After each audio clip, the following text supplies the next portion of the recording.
Delhi assembly தொகுதி 70. இப்பொழுது ஆம் ஆத்மிக்கு 62 இருக்கிறது. 8 பாஜகவிற்கு காங்கிரஸ் சூன்யம். ஆனால் காங்கிரஸ் தன்னுடைய முயற்சியை விடாமல் செய்து கொண்டிருக்கிறது. காங்கிரஸிற்கு 0விலிருந்து 2 வந்தால் கூட 200% விக்டரி அவங்களுக்கு. குறைந்து குறைந்து பார்த்தால் பொதுமக்களிடையே இருக்கக்கூடிய வெறுப்பு ஆம் ஆத்மி கட்சி மீது இருக்கிறது. ஊழல் கட்சி, அதை தவிர அராக், சாராயம், ட்ரக் போன்றவைகள் எல்லாம் மிக மிக சுலபமாக கிடைக்கிறது டெல்லியில். அமித்ஷா டெல்லியிலிருந்து சென்னைக்கு வந்தது சிறப்பான செய்தி. காரணம், அண்ணாமலையும் அதே காரில் சென்றது ஒரு சிறப்பான செய்தி. போக போக பார்த்தீங்கன்னா திராவிட முன்னேற்ற கழகத்தை வேருடன் புடுங்கி எறிய வேண்டும் என்பதுதான் பாஜகவினுடைய இந்துத்துவ சித்தாந்தம். ஈரோடு தொகுதியிலிருந்து பார்த்தால் திமுகவுடைய வெற்றி வாய்ப்பு, வெற்றி பெறுவது நிச்சயம். எனினும் சீமான் அவர்களுடைய எண்ணம் எப்படி இருக்கும்? சீமான், விஜய், அண்ணாமலை, ஜி.கே. வாசன், அன்புமணி ராமதாஸ் போன்றவர்கள் எல்லாம் இளம் தலைமுறைகள். உதயநிதி ஸ்டாலினுக்கு எதிராக ஆனாலும் 2026 என்பது திராவிடம் வர்சஸ் இந்துத்வா. திராவிடம் மங்கி விட்டது. இந்த கல்பனா நாயக் விஷயத்தில் கூட சிபிஐ கேட்டிருக்கிறார் ராமதாசும் பழனிசாமியும். சிபிஐக்கு போராவிட்டால் அந்த அம்மா தற்கொலை முயற்சி என்றால் கண்டிப்பாக அமித்ஷாவுடைய கவனத்திற்கு இது சென்று கொண்டு எடுத்து செல்லப்பட்டது. ஆளுநர் ஆர்.என். ரவி கூட கடிதம் எழுதியதாக நான் கேள்விப்படுகிறேன் டெல்லிக்கு. 39 திமுக எம்பிக்கள் தமிழகத்திலிருந்து வந்தாலும் 15-20 பேர் ராஜ்யசபாவில் இருந்தாலும் அனைத்து எம்பிக்களும் என்னை பொறுத்த மட்டும் தமிழக பிரச்சனைகளை எல்லாம் அவர் ஒழுங்கு செய்யாமல் வேண்டுமென்றே பல பல பிரச்சனைகள் மீது தான் கவனம் செலுத்துகிறார்கள் என்று தான் என்னுடைய கருத்து.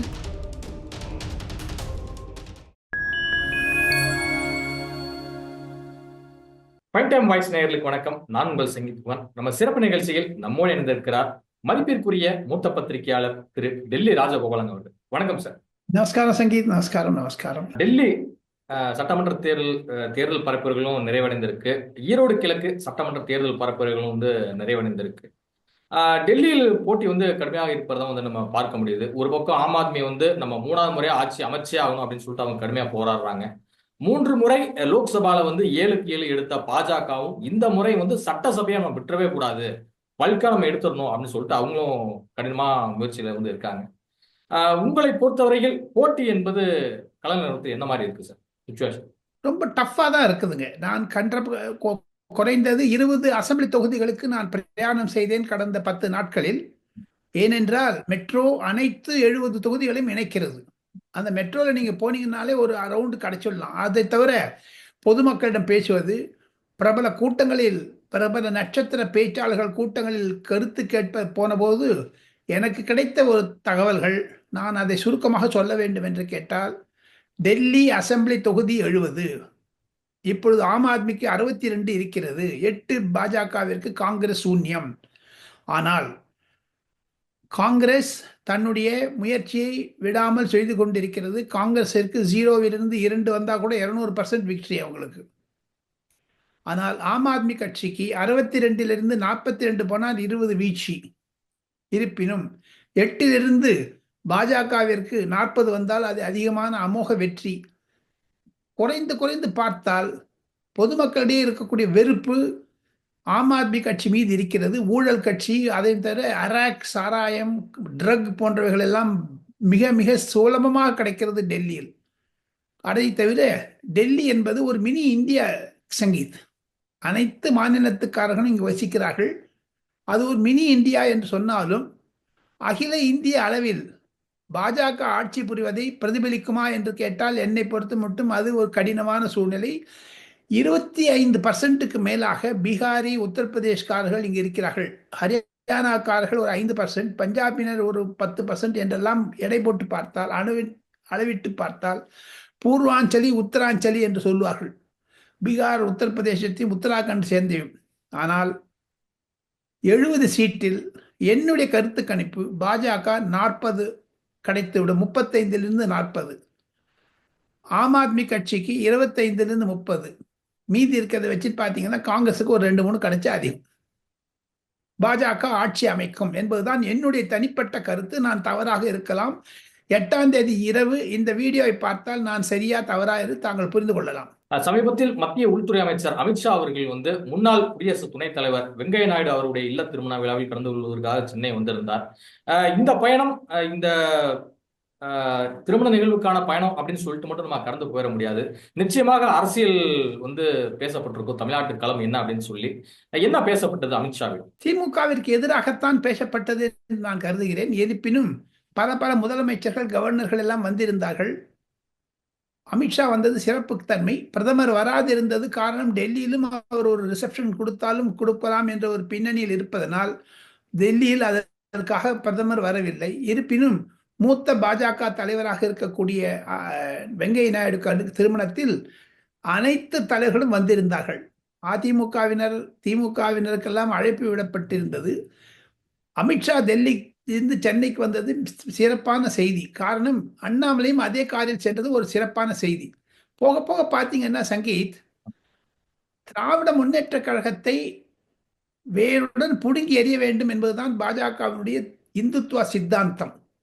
திராவிடம் இந்துத்துவா என்று இரண்டு மோனைகள் இருந்தாலும் 26 தேர்தல் 2026 தேர்தல் என்பது மு.க. ஸ்டாலின் வர்சஸ் நரேந்திர மோடி என்று தான் முடியுமே தவிர, அகில உலக அளவில் பார்த்தால் நரேந்திர மோடிக்கு இருக்கக்கூடிய ஒரு பாப்புலாரிட்டி தமிழகத்திலும் வர ஆரம்பித்து விட்டது.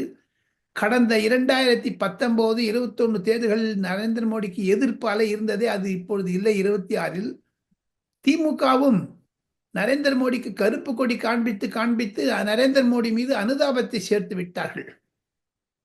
திராவிட முன்னேற்ற கழக தலைவர் கூட யார் 3வது முறையாக பிரதமராக வரக்கூடாது என்றால் நரேந்திர மோடி என்று சொன்னால், ஆனால் வந்துட்டார். அது திமுகவிற்கு மாபெரும் மூக்கொடைப்பு.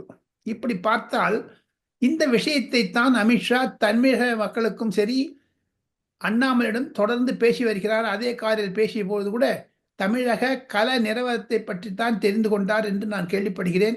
அண்ணாமலை டெல்லியில் இருக்கிறார். அண்ணாமலையுடன் பேசக்கூடிய ஒரு வாய்ப்பு கிடைத்தது. இருந்தாலும் சில விஷயங்களை எல்லாம் பொது தளங்களில் கூறுவது சரியாக இருக்காது என்பதுதான் என்னுடைய கருத்து.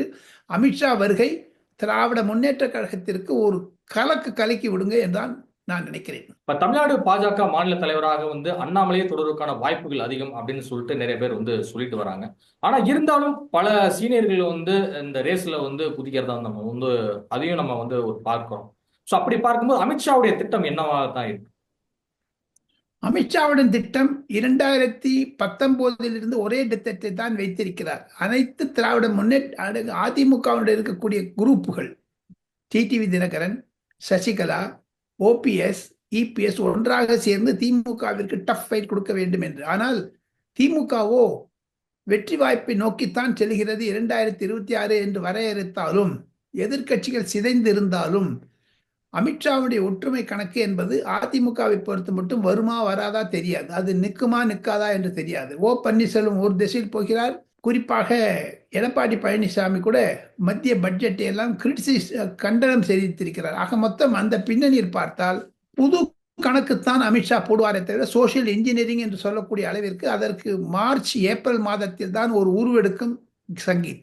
இப்பொழுதெல்லாம் நாம் கேஸ் பலூன் விட்டு இருக்கலாம். யார் ஒன்றா எது ஒன்றா பேசலாம், இது வரும் அப்படி போகும்னா சொல்லி. ஆனால் ஈரோடு தொகுதியிலிருந்து பார்த்தால் திமுகவுடைய வெற்றி பெறுவது நிச்சயம். எனினும் சீமான் அவர்களுடைய எண்ணம் எப்படி இருக்கும்? சீமான், விஜய், அண்ணாமலை, ஜி.கே. வாசன், அன்புமணி ராமதாஸ் போன்றவர்கள் எல்லாம் இளம் தலைமுறைகள். உதயநிதி ஸ்டாலினுக்கு எதிராக ஆனாலும் 2026 என்பது திராவிடம் வர்சஸ் இந்துத்துவா. திராவிடம் மங்கி விட்டது. இப்போ ஈவி ராமசுவாமி நாயக்கரை பற்றி அதிகமாக பேசக்கூடிய சீமான் அவர்கள் கண்டபடி வாயில வந்து பற்றி பேசுறாரு. அது வந்து ஒரு வன்முறையை தூண்டி விடுமா என்றெல்லாம் தெரியவில்லை. ஈரோடு தேர்தலுக்காக தமிழக அரசாங்கம் பொறுத்து இருக்கிறது. ஈரோடு தேர்தல் இன்று மாலைக்கு பிறகு கண்டிப்பாக வாக்குப்பதிவு மடவதற்கு முன்பாக திராவிட முன்னேற்ற கழக அரசும் தமிழக போலீசாரும் சரி, அருண்குமார் போன்ற ஐபிஎஸ் ஆபீசர்களும் சரி சீமான் மீது பகையெடுப்பார்கள், படையெடுப்பார்கள். அதுதான் யதார்த்த உண்மை. இது நடுவே அண்ணாமலை போன்றவர்களுக்கு மீண்டும் என் மக்களை எல்லாம் ஒரு பாத யாத்திரை செய்து 2026 ஆகஸ்ட் செப்டம்பரில் தான் ஒரு உருவம் எடுக்கும் தமிழக அரசியல் என்று தான் பல பாஜக தலைவர்கள், காங்கிரஸ் தலைவர்கள், கம்யூனிஸ்ட் தலைவர்கள் பேசுகிறார்கள் டெல்லியில். சங்கீத், அண்ணாமலையோட டெல்லி விசிட் என்பது வந்து டெல்லியில் பாஜகவை ஆதரித்து பிரச்சாரம் செய்தாலும் கூட வேறு எதுவும் அரசியல் சூட்சமம் எதுவும் இருக்கா சார்? கண்டிப்பாக அவர் தன்னுடைய பதவியை தொடர வேண்டும் என்று தான் இருக்கிறார்கள். பல பாஜக தலைவர்கள் டெல்லியில் வந்திருக்கிறார்கள் தேர்தல் பிரச்சாரத்திற்காக. மத்திய பாஜகவினுடைய சந்திரபாபு நாயுடு வந்திருக்காருங்க. அப்படின்னு பார்க்க போனீங்கன்னா நிறைய பாஜக தலைவர்கள் தென்னிந்தியாவிலிருந்து வந்திருக்கிறார்கள். கேரளாவிலிருந்தும் பல. இங்க என்ன, தமிழர்கள் ஜனத்தொகை அதிகம். இங்கு வசீர்பூர், ஜனக்புரி, திருலோக்புரி, விகாஸ்புரி போன்ற இடங்கள் எல்லாம். ஆக மொத்தம் அங்கெங்கெல்லாம் சென்று முருகன் சொல்லக்கூடிய இடங்களுக்கெல்லாம் போகிறார்கள். இதையும் தவிர பாஜகவுடைய மத்திய செயலகம் ஒரு அட்டவணை போட்டு கொடுத்திருக்கிறார்கள். அந்த அட்டவணை படித்தான் அண்ணாமலை சுற்றுப்பயணம் மேற்கொண்டார். பல இடங்களில் அவர் பல இடங்களில் அண்ணாமலை கண்டிப்பாக பிரச்சாரம் செய்தார். வெற்றி வாய்ப்பு இருப்பதாகத்தான் சொல்லு. அந்த பின்னணியில் பார்த்தால் அண்ணாமலைக்கு சாதகமாக இருக்கிறது சூழ்நிலை. சில அண்ணாமலைக்கு எதிராக இருக்கக்கூடிய பாஜக தலைவர்களும் டெல்லியில் முகாமிட்டிருக்கிறார்கள். அவருடைய போக்கு எப்படி இருக்கும் என்பதுதான் தெரியவில்லை. போக போகத்தான் தெரியும். ஒரு 10 தேதி ஆயிடும் நினைக்கிறேங்க. தமிழ்நாடு ஏடிஜிபி கல்பனா நாயக் ஒரு பரபரப்பு குற்றச்சாட்டை முன்வைத்திருக்கிறார். கடந்த ஆண்டு என்னுடைய அலுவலகத்தில் தீக்கிரையாக்கப்பட்டது, அது மட்டும் இல்லாம என்னை கொல்ல சரி நடக்குது அப்படிங்கிறதெல்லாம் குறிப்பிட்டிருந்தாரு. ஏடிஜிபி அவர்கள் கொடுத்த புகாரில் உண்மை இல்லை அப்படின்னு சொல்லியிருக்கிறாரு தமிழ்நாடு டிஜிபி சங்கர் ஜிவால் அவர்கள். நீங்க எப்படி பாக்குறீங்க இந்த பரபரப்பான இந்த குற்றச்சாட்டுகள்? தமிழகத்தில் இருக்கக்கூடிய இந்தியன் போலீஸ் சர்வீஸ் அதிகாரிகள் தமிழ் அல்லாதவர்கள், வடநாட்டிலிருந்து வந்தவர் அனைவருக்குமே ஒரு விதமான கணிப்பு தமிழகத்தை பற்றி இருக்கிறது. குறிப்பாக ஆளுநர் RN ரவியிடம் சில IPS ஆபீசர்கள் நேரடியில் சென்று புகார் இல்லாமல் தங்களுடைய மனத்தாபங்களை எல்லாம் சொல்லி வருவதாக நான் கேள்விப்படுகிறேன். அது இயற்கை. காரணம், ஆளுநர் தான் ஒவ்வொரு IPS IAS அதிகாரிகளுக்கு கேடர் கண்ட்ரோலிங் அத்தாரிட்டி. அவர் கையெழுத்து போடாமட்ட ஒரு டிரான்ஸ்ஃபர் நடக்காதுங்க.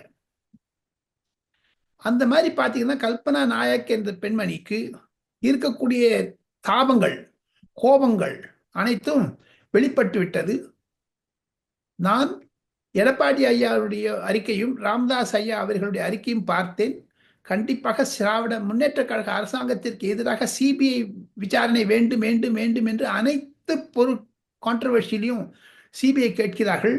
இந்த கல்பனா நாயக் விஷயத்தில் கூட CBI கேட்டிருக்கிறார் ராமதாசும் பழனிசாமியும்.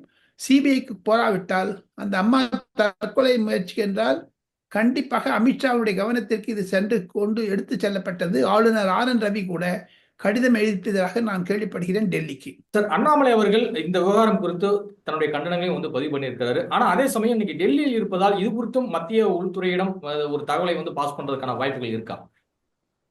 கண்டிப்பா பாஸ் பண்ணிட்டார். அவர் ஏற்கனவே பாஸ் பண்ணிட்டார். அவருடன் படித்த பல IAS IPS அதிகாரிகள் டெல்லியில் பணிபுரிவதனால் அவர்களுக்கும் இது வாட்ஸ்அப் மூலமாக அனுப்பியிருப்பதாக நான் கேள்விப்படுகிறேன். இது டெல்லியிலும் பரவலாக பேசப்பட ஆரம்பித்து விட்டது. IPS ஆபீசர்ஸ் அசோசியேஷன் என்று ஒன்று இருக்கிறது அகில இந்திய அளவில். குறைந்தது 3500 4000 IAS IPS அதிகாரிகள், IPS ஒன்று இந்தியன் போலீஸ் சர்வீஸ் ஒன்று இருக்கிறார்கள் அனைத்து இந்தியாவிலும். அந்த இடத்திற்கு கூட கல்பனா நாயக் கடிதம் போட்டிருக்கிறார்கள். IPS அசோசியேஷன் கூட இது கண்டனம் தெரிவித்திருக்கிறது. தமிழக டைரக்டர் ஜெனரல் ஆஃப் போலீஸ் அதை மறுத்தாலும் ஏதோ உள்ளே கண்டிப்பாக பிரச்சனை இருப்பதாகத்தான் தெரிகிறது. காரணம், அந்த கல்பனா நாயக் என்பவர் வாயை திறந்தால் பல உண்மைகள் வெளிவரும். அது CBIயிடம் அவர் சொல்லுவார். ஏனென்றால் அவர் வகித்த பதவியும் சரி, கடந்த 1 வருடங்களாக அவருக்கு மீது திராவிட முன்னேற்ற கழக ஊழியர்களும் தலைவர்களும் மந்திரிகளும் என்னென்ன புகார் கொடுத்தார்கள் என்பதை பற்றி பார்க்க வேண்டும். அப்ப இந்த சீருடை பணியாளர்கள் இந்த தேர்வாணையத்தில் பாத்தீங்கன்னா பல்வேறு முறைகேடுகள் நடந்திருக்கிறது அப்படிங்கிறது கிட்டத்தட்ட ஏதோ ஒரு விதத்துல உறுதி ஆகுதா சார்? இதெல்லாம் பார்க்கும்போது சம்பவங்கள் உறுதி ஆகுவதா இல்லையா என்று விசாரணை தான் சொல்ல முடியும். ஆனால் திராவிட முன்னேற்ற கழக அரசாங்கத்தின் மீது ஒரு இழுக்கு வந்து விட்டதாகத்தான் நான் நினைக்கிறேன். காரணம், பொதுமக்களிடமிருந்து ஒவ்வொரு துறையிலும் திமுக வெளியேறுகிறது. வாக்காளர்களுக்கு ஒரு நம்பிக்கையும் இல்லை, ஒரு அவநம்பிக்கை வருகிறது. தேர்தல் நெருங்க நெருங்க நெருங்க அந்த சூழ்நிலை அதைத்தான் திராவிட முன்னேற்ற கழக அரசாங்கம் பொதுமக்கள் விலகி குறி சீமான் போன்றவர்கள். ஆளுநர் தொடர்பான கருத்துக்களை மக்களவையில் பேச திமுக எம்பி கனிமொழிக்கு வந்து அனுமதி மறுக்கப்பட்டிருக்கு. இதற்கு கண்டனம் தெரிவிச்சிருக்காங்க திமுக எம்பிக்கள் எல்லோருமே. நாடாளுமன்ற உள்ளவையில் நடந்தது என்ன? நடந்தது, திமுக எம்பி கனிமொழி பேச ஆரம்பித்தவுடன் சபாநாயகர் அடுத்தது மாநில பிரச்சனைகளை பற்றியும் கவர்னர் பற்றியும் பேசுவதில்லை. காரணம், அடுத்து பார்த்தீங்கன்னா கேரளாலேருந்து பேசுவாங்க, வெஸ்ட் பெங்கால்லேருந்து பேசுவாங்க, ராஜஸ்தான்லேருந்து பேசுவாங்க, பாண்டிச்சேரியிலேருந்து பேசுவாங்க. ஸோ இதையெல்லாம் ஒரு அரவணைக்கக்கூடாது என்பதுதான் கருத்து. இருப்பினும் மாநில பிரச்சனைகளை எல்லாம் மாநிலங்களவையில் பேசலாமே தவிர, அதாவது அசெம்பிளியில் பேசலாமே தவிர பாராளுமன்றத்தில் பேசக்கூடாது என்பதுதான் நியதி. வேண்டுமென்றே திமுகவினர் ஒரு பிரச்சனை கிளப்ப வேண்டும் என்று செய்கிறார்கள் என்று தான் பாஜகவினர் சொல்லுகிறார்கள். ஆனா எதிர்க்கட்சி எம்பிக்களுக்கு வந்து பேச அனுமதிக்கப்படுவதில்லை, நிறைய நேரம் வந்து குறைச்சிடுறாங்க அப்படிங்கிற குற்றச்சாட்டுலாம் முன் வைக்கிறாங்களே சார் இந்தியா முழுக்க. பொய் கருத்து. அப்பாவை கொடுக்குறாங்களா தமிழ்நாடு அசெம்பிளியில்? என்ன பேசுறீங்க சங்கீத்? தமிழ்நாடு அசெம்பிளியில் என்ன நம்ம அப்பாவை செய்கிறாரா சபாநாயகர்? பாராளுமன்றத்தை பற்றி பேச வராங்களே. திமுக எம்பிக்கள் சொல்லுவது அனைத்தும் பொய். 39 திமுக எம்பிக்கள் தமிழகத்திலிருந்து வந்தாலும் 15 20 பேர் ராஜ்யசபாவில் இருந்தாலும் அனைத்து எம்பிக்களும் என்னை பொறுத்த மட்டும் தமிழக பிரச்சனைகளை எல்லாம் அவர் ஒழுங்கு செய்யாமல் வேண்டுமென்றே பல பிரச்சனைகள் மீது தான் கவனம் செலுத்துகிறார்கள் என்று தான் என்னுடைய கருத்து. இதுவரை உங்கள் பல்வேறு கருத்துக்களை உங்களுக்கு நன்றி.